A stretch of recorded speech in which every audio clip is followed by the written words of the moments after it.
Resistance is justified. People are occupied. Resistance. What inspired me is, what's happening right now. This is a situation where every second that passes, more people are dying.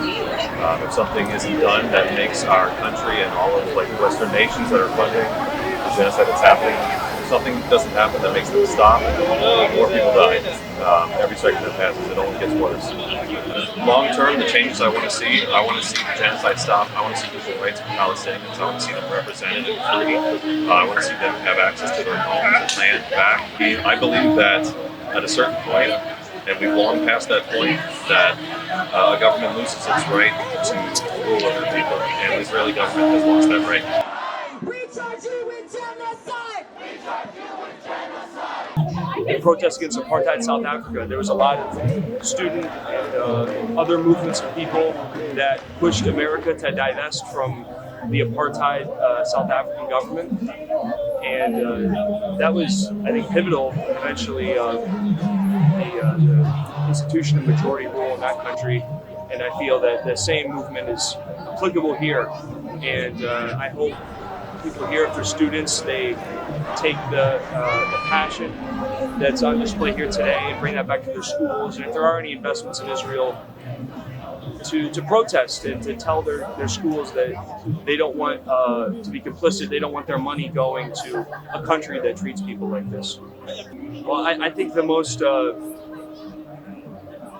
knee-jerk reaction is to call any type of support for Palestinians anti-Semitism, to call the boycott movement anti-Semitism, and I think that's very harmful, and it's insulting to a number of Jewish people I know who recognize that what the state of Israel does is not in line with their faith. And I think it's just you get a blinkered perspective from the media, only focusing on lives lost in Israel, when at this point there's much more blood, many more Palestinian victims at this point. You don't see that, and a lot of people just take that narrative as fact.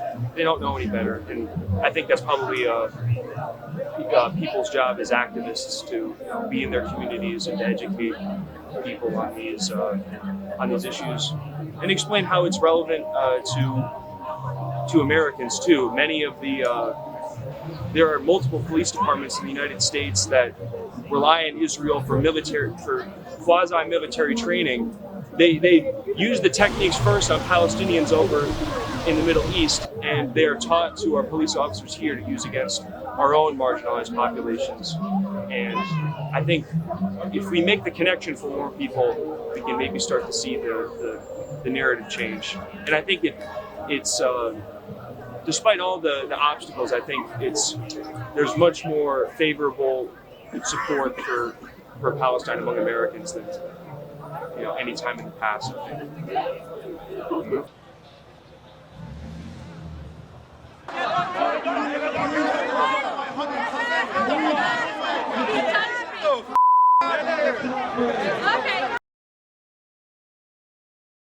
Is my understanding that currently Israel is using internationally illegal phosphorus bombs which burn and dissolve your flesh completely.